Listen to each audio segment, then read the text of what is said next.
guys, welcome back. Today I am going to be reading another Wikipedia article to you. This is about the Darién Gap. I don't really know much about it other than that it's in Panama and it has a bit of a reputation for being dangerous.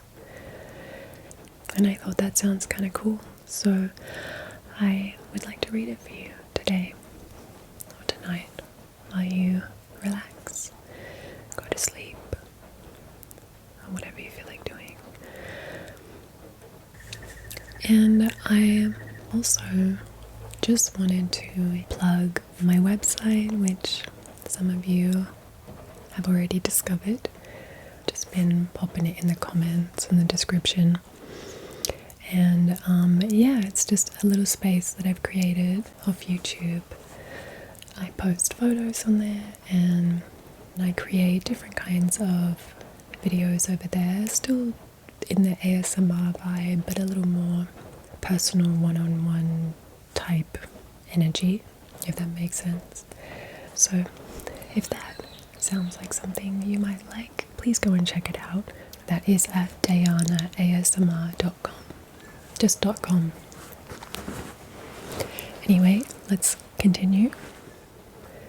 The Darién Gap is a remote and roadless and dangerous area of rainforest on the international border between Colombia and Panama, stretching across southern Panama's Darién province and the northern portion of Colombia's Chocó department. Chocó. It acts as a natural barrier between North America and South America. Consisting of a large drainage basin, dense rainforest, and mountains, it is known for its remoteness, difficult terrain, and extreme environment, with a reputation as one of the most inhospitable regions in the world. Nevertheless, as the only land bridge between North America and South America, the Darién Gap has historically served as a major route for both humans and wildlife. That's a picture of where it is. So that's Colombia, Panama.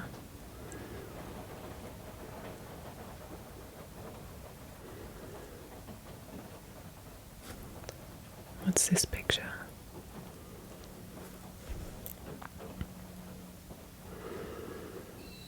Is that the highway, that yellow part there? Maybe that's the end. And then something picks up there.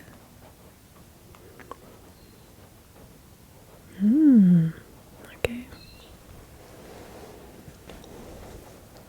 The geography of the Darién Gap is highly diverse.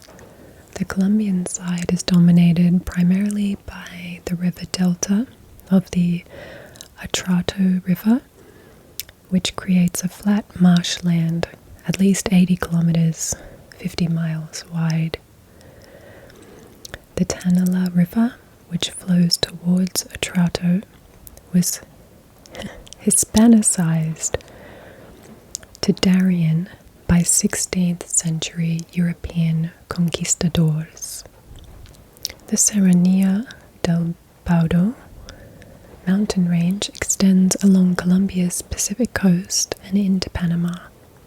The Panamanian side, in stark contrast, is a mountainous rainforest with terrain reaching from 60 meters, almost 200 feet, in the valley floors to 1,800 meters, about 6,000 feet at the tallest peak, Cerro Takakuna, in the Serranía del Darién. The Darién Gap is inhabited mostly by the indigenous Emberawunan and Guna peoples. In 1995, it had a reported population of 8,000 among 5 tribes.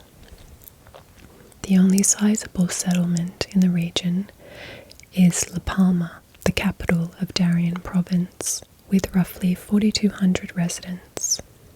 Other population centers include Yavisa and El Real, both on the Panamanian side. I wonder how they live there. Like, is it very old school indigenous? Owing to its isolation and harsh geography, the Darién Gap is largely undeveloped, with most economic activity consisting of small-scale farming, cattle ranching, and lumber. Criminal enterprises such as human and drug trafficking are widespread. There is no road, not even a primitive one, across the Darién. The Gap interrupts the Pan-American Highway, which breaks at Yavisa, Panama, and resumes at Turbo, Colombia, roughly 106 kilometers, 66 miles away. Infrastructure development has long been constrained by logistical challenges, financial costs, and environmental concerns. Attempts failed in the 1970s and 1990s. Currently, there is no active plan to build a road through the gap, although there is discussion of re-establishing a ferry service and building a rail link. Consequently, travel within and across Darién Gap is often conducted with small boats or traditional watercraft such as pirogues, or pirogue, sorry I don't know how to pronounce that. Otherwise, hiking is the only remaining option, and it is strenuous and dangerous. Yes, it sounds like it would be.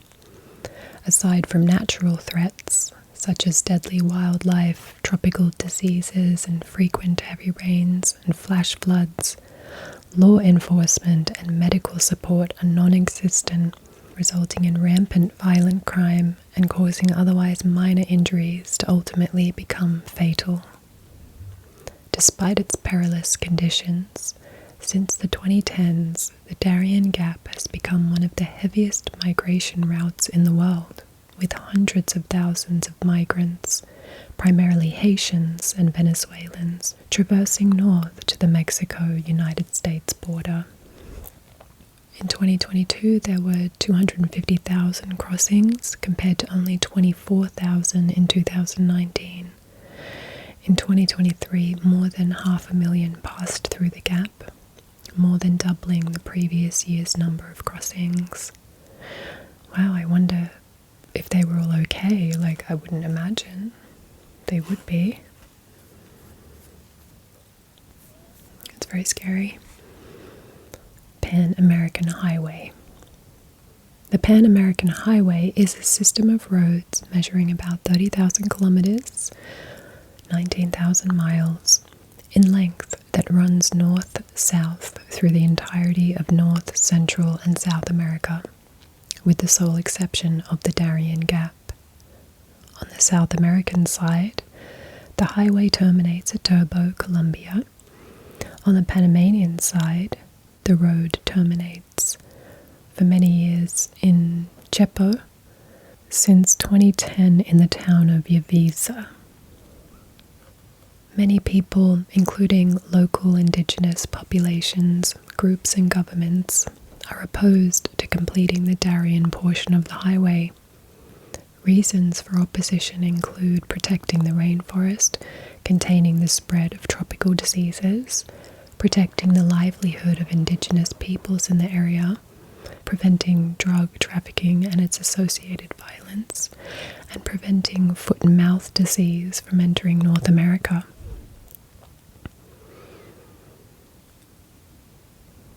The extension of the highway as far as Yavisa resulted in severe deforestation alongside the highway route within a decade. Efforts were made for decades to fill this sole gap in the Pan-American Highway. Planning began in 1971 with the help of American funding, but was halted in 1974 after concerns were raised by environmentalists. U.S. support was further blocked by the U.S. Department of Agriculture in 1978 from its desire to stop the spread of foot and mouth disease. Another effort to build the road began in 1992, But by 1994, a United Nations agency reported that the road and the subsequent development would cause extensive environmental damage. Cited reasons include evidence that the Darién Gap has prevented the spread of diseased cattle into Central and North America, which have not seen foot and mouth disease since 1954 and since at least the 1970s. This has been a substantial factor in preventing a road link through the Darién Gap. The Embera, Wunan, and Guna are among 5 tribes, comprising 8,000 people, who have expressed concern that the road would bring about the potential erosion of their cultures by destroying their food sources. An alternative to the Darién Gap Highway would be a river ferry service between Turbo or Necoclí, Colombia, and one of the several sites along Panama's Caribbean coast. Ferry services such as Crucero Express and Ferry Express operated to link the gap, but closed because the service was not profitable. As of 2023, nothing has come of this idea. Another idea is to use a combination of bridges and tunnels to avoid the environmentally sensitive regions. Now, a little bit about the history. Pre-Columbian history. Scholars such as Max Uhl, William Henry Holmes, C.V. Hartman, and George Grant McCurdy undertook studies of archaeological sites and collections that were augmented by further research by some other people. There are a large number of sites with impressive platform mounds, plazas, paved roads, stone sculpture, and artifacts made from jade, gold, and ceramic materials. The Guna people lived in what is now northern Colombia and the Darién province of Panama at the time of the Spanish conquest, and they subsequently began to move westward due to conflict with the Spanish and other indigenous groups. Centuries before the conquest, the Gunners arrived in South America as part of a Chibchan migration that moved east from Central America. At the time of the Spanish invasion, they were living in the region of Urabá, near the borders of what are now Antioquia and Caldas. The Guna themselves, I'm just looking at this map to see if any of these places are on there. Sometimes a visual helps me. The Guna themselves attribute their several migrations to conflicts with other chiefdoms, and their migration to nearby islands in particular to escape malarial mosquito populations on the mainland.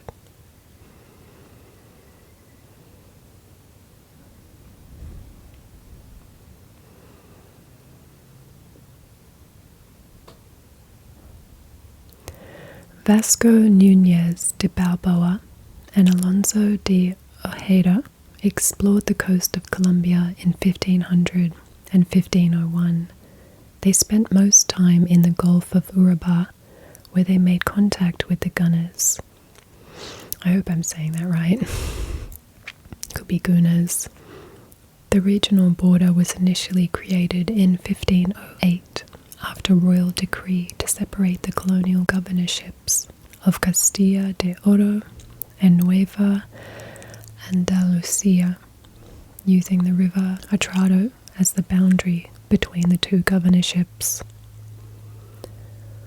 Balboa heard of the South Sea from locals while sailing along the Caribbean coast. On 25th of September 1513, he saw the Pacific. In 1519, the town of Panama was founded near a small indigenous settlement on the Pacific coast.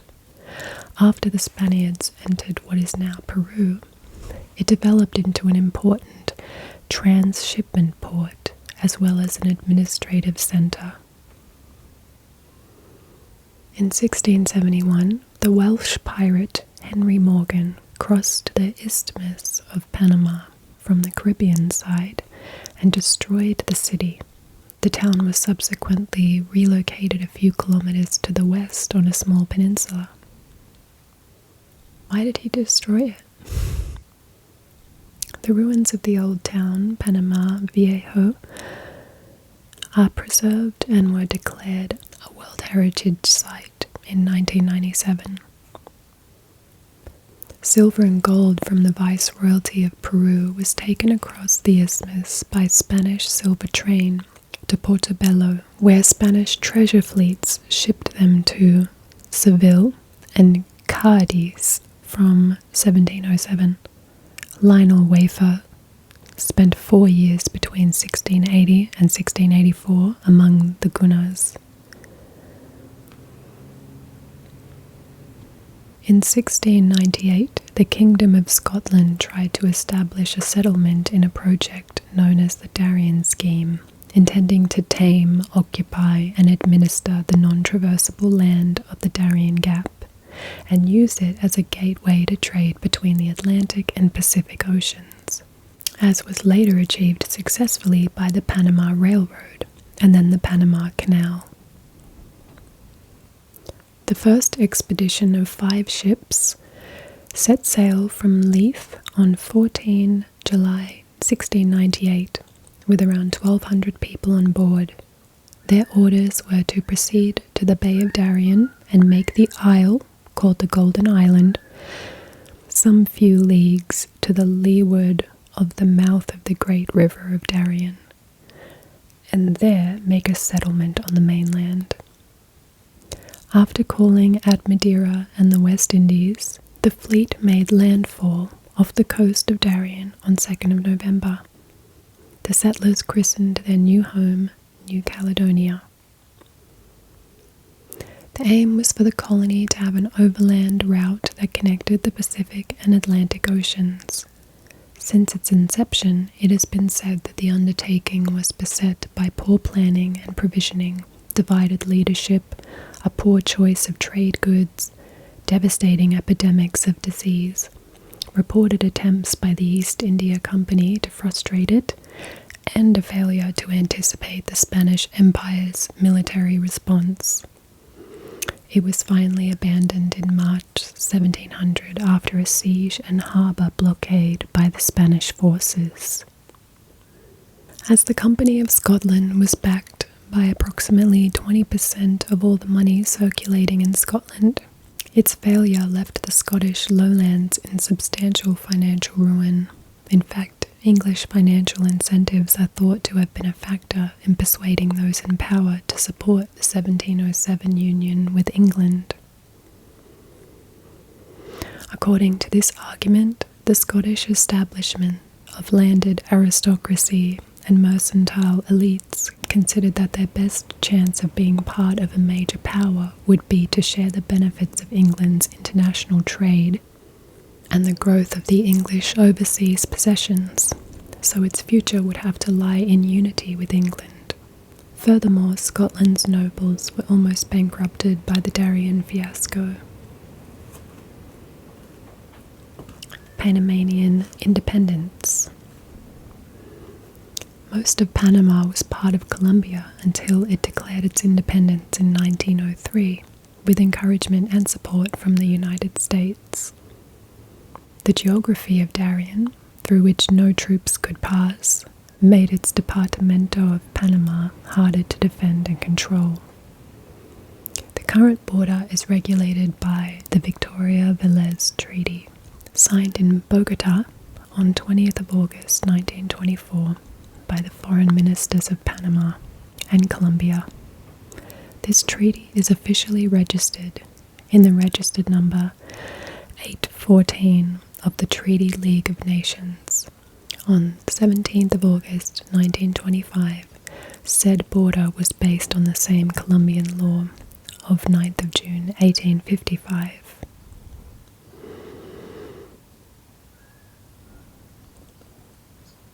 Two major national parks exist in the Darién Gap: Darién National Park in Panama and Los Catillos National Park in Colombia.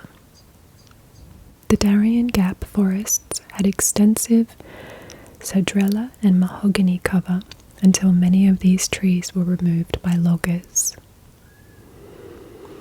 Darién National Park in Panama, the largest national park in Central America, covers roughly almost 5,800 kilometers squared, or 2,240 square miles of land, and was established in 1980.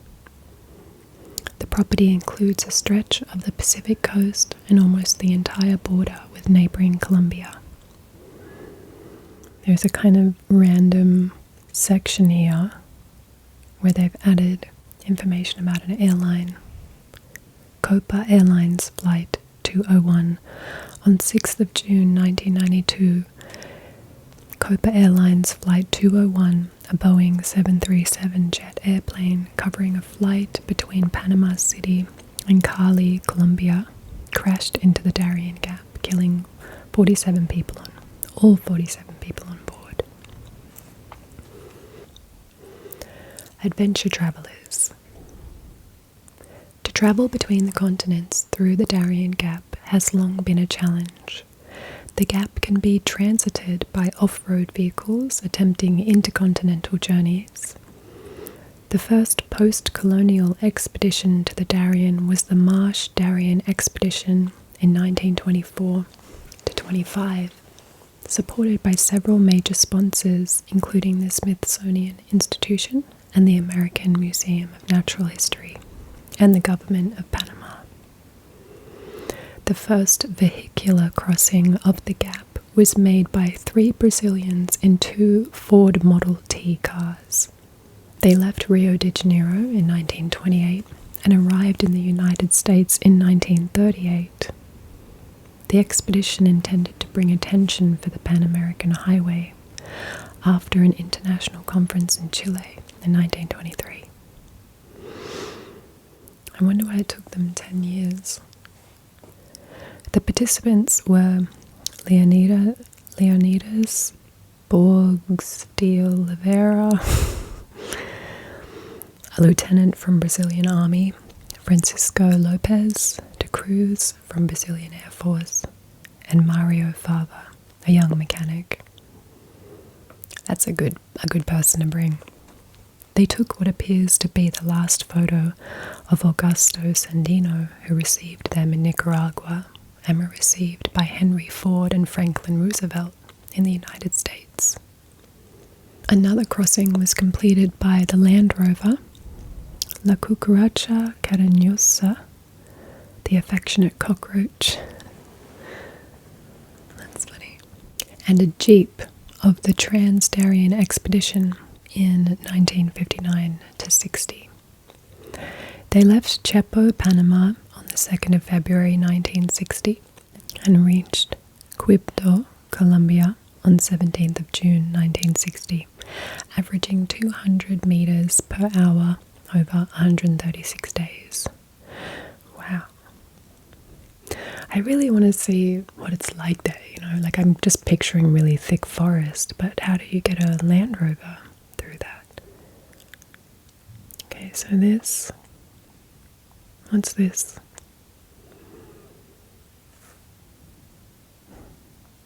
Just another one showing the gap, I think.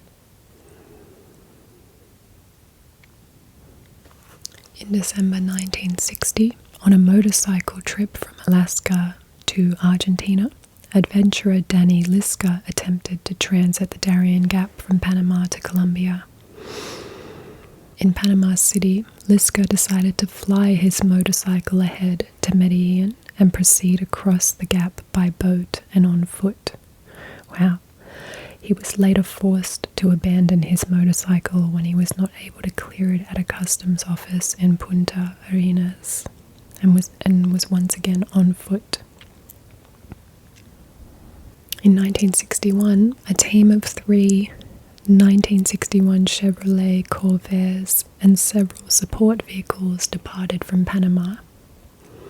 After 109 days, they reached the Colombia border, with 2 Corvairs, the third having been abandoned in the jungle. It's like an extreme sport or something. In 1972, a team of explorers from the British Army spent 96 days crossing the gap in a pair of Range Rover Classic SUVs. The crossing was part of a much larger Pan-American adventure, the British Trans-Americas Expedition. Explorer and British Army Colonel John Blashford Snell was the expedition's leader, while the vehicles were overseen and driven by Army officer Gavin Thompson, along with 8 Royal Engineers. As the journey became exceedingly difficult due to the terrain, the 2 SUVs were joined by a third vehicle, a Land Rover Series 2, to help blaze the trail ahead. The 7-month, 27,000-kilometer long journey began in Alaska and successfully finished in Tierra del Fuego, Argentina. It was the first north to south crossing of the Americas on land vehicles in a single trip via the Gap.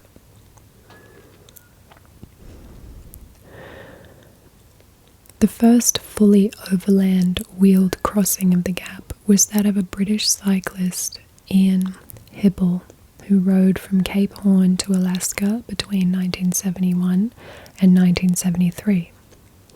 Others used boats for some sections. Hibble took the direct overland south to north route, including an overland crossing at the Atrado Swamp in Colombia. Ed Culberson was the first one to follow the entire Pan-American Highway proposed route, including the Darién Gap, on a motorcycle. From 1994 to 1997, the Gap was briefly joined by a ferry service provided by Crucero Express. A number of notable crossings have been made on foot. Here we go, some gnarly travelers. Sebastian Snow crossed the Gap with Wade Davis in 1975 as part of his unbroken walk from Tierra del Fuego to Costa Rica. The trip is documented in his 1976 book, The Rucksack Man, and in Wade Davis's 1996 book, One River. In 1981, George Meighan crossed the Gap on a similar journey. He too started in Tierra del Fuego and eventually ended in Alaska. His 1988 biography, The Longest Walk, describes the trip and includes a 25-page chapter on his foray through the Gap. So here's some footage of what it looks like there. They don't look too happy. Oh look, there's an abandoned car. Very dense looking, isn't it? So they were the first Mexican by-foot crossers, taking a rest by a lost Corvair abandoned in 1961 by a caravan from Chicago. In 1979, evangelist Arthur Blessed traversed the Gap while carrying a 3.7-meter wooden cross, a trek confirmed by Guinness World Records as part of the longest round-the-world pilgrimage for Christ. Most crossings of the Darién Gap region have been from Panama to Colombia. In July 1961, 3 college students, Carl Adler, James Worth, and Joseph Bellina, crossed from the Bay of San Miguel to Puerto Albaldia on the Gulf of Parida, near Colombia, and ultimately to Mulatupu in the San Blas Islands. The trip across the Darien was by banana boat, piragua, and foot via the Tuira River, Rio Chucunaque, Rio Tuquesa, and Serranía del Darién. In 1985, Project Rayleigh, which evolved from Project Drake in 1984, and in 1989 became Rayleigh International, sponsored an expedition which also crossed the Darien coast to coast. Between the early 1980s and mid-1990s, Encounter Overland, a British adventure travel company, organised 2 to 3 week trekking trips through the Darién Gap from Panama to Colombia, or vice versa. These trips used a combination of whatever transport was available: jeeps, bus, boats, and walking, with travellers carrying their own supplies. Do you think you do that? I don't know if I would. I consider myself adventurous, but I need to hear some of the real details about how dangerous it is, like what am I going to encounter? Because it's not exactly the wildlife that I'm scared of.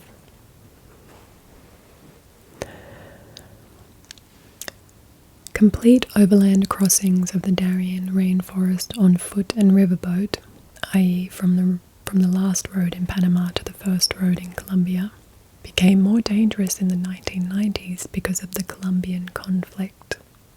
The Colombian portion of the Darién rainforest in the Catillos Park region eventually fell under control of armed groups. Furthermore, combatants from Colombia even entered Panama, occupied some Panamanian jungle villages, and kidnapped or killed inhabitants and travelers. Migrants traveling northward. While the Darién Gap has been considered to be essentially impassable, in the 21st century, thousands of migrants, primarily Haitian during the 2010s and Venezuelan during the 2020s, crossed the Darién Gap to reach the United States. By 2021, the number was more than 130,000, increasing to 520,000 in 2023, but dropping to 300,000 in 2024. That was for the more organised 2.5-day trek, which used to take a week. Of the 334,000 migrants who crossed over the first 8 months of 2023, 60% were Venezuelan, motivating the Biden administration to provide foreign assistance to help Panama deport migrants. The hike, which involves crossing rivers which flood frequently, is unpleasant, demanding, and dangerous, with rape and robbery common, and there are numerous fatalities. In 2024, there were 55 known deaths, probably more, and 180 unaccompanied minors were abandoned and looked after by childcare institutions, some because their relatives died or got lost, others traveling unaccompanied. That's crazy. A child? People from Africa, South Asia, the Middle East, the Caribbean, and China have been known to cross the Darién Gap as a method of migrating to the United States. This route may entail flying to Ecuador to take advantage of its liberal visa policy and attempting to cross the gap on foot. Journalist Jason Motlov was interviewed by Sasha Pfeiffer on NPR's nationally syndicated radio show On Point in 2016 concerning his work following migrants through the Darién Gap. See, they say stuff like that he was interviewed, but they don't have any quotes from it. Journalists Nadia Drost and Bruno Federico were interviewed by Nick Schifrin about their work following migrants through the Darién Gap in mid-2019 and the effects of the COVID-19 pandemic a year later as part of a series on migration to the United States for PBS. In 2023, people fleeing China traveled to Ecuador, then to Necoclí in Colombia, with the intention of crossing the Darién Gap on foot. The number of Chinese people crossing the Darién Gap increased each month in 2023. In September 2024, journalist Caitlin Dickerson reported on immigration through the Darién Gap for The Atlantic.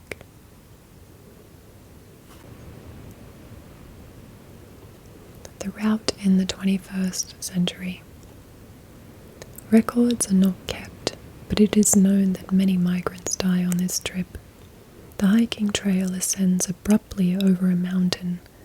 The 4-day hike is a challenge even for a person in good physical shape. Most migrants are in mediocre physical shape or worse, and without equipment for hiking and camping. Women who are carrying babies or pregnant make the attempt. Wow. They probably already live in really serious conditions, so it's like, whatever, what have I got to lose? The rainfall on the Darién Gap produces flash floods that can carry sleepers to their deaths. This is crazy. Several rivers with neither bridges nor boats must be crossed. No services of any kind are available.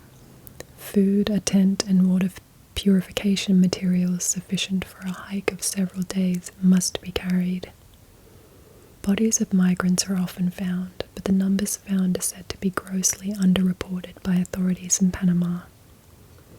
There's no medical help and no way to evacuate someone ill, injured, or simply exhausted.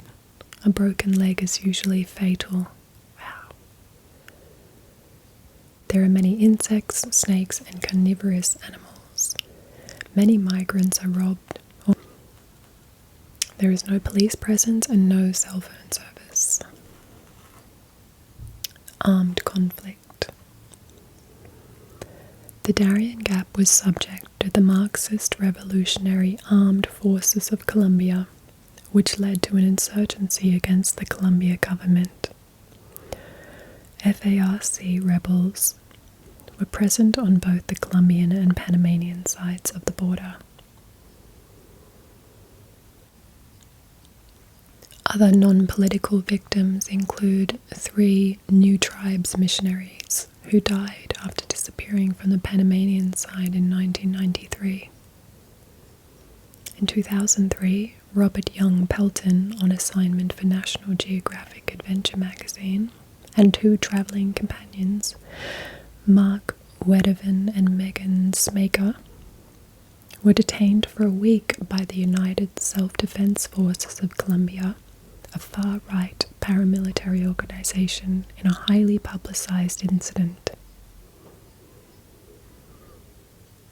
And in May 2013, Swedish backpacker Jan Philip Brownish disappeared in the area after leaving the Colombian town of Rio Sucio to attempt crossing on foot to Panama via the Cuenca Cacarica.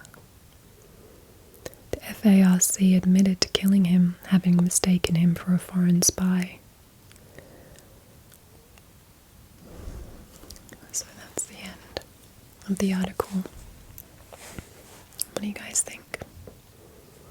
It's pretty crazy. That's some intense trekking, isn't it? That's kind of the stuff you'd expect to hear from, like, you know, Mount Everest or something, except you throw in this, you know, military and government problems.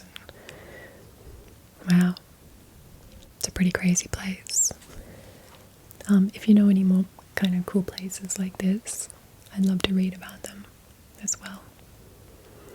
So I hope you're feeling very relaxed from my scary readings, and thank you for tuning in. I will see you in the next one.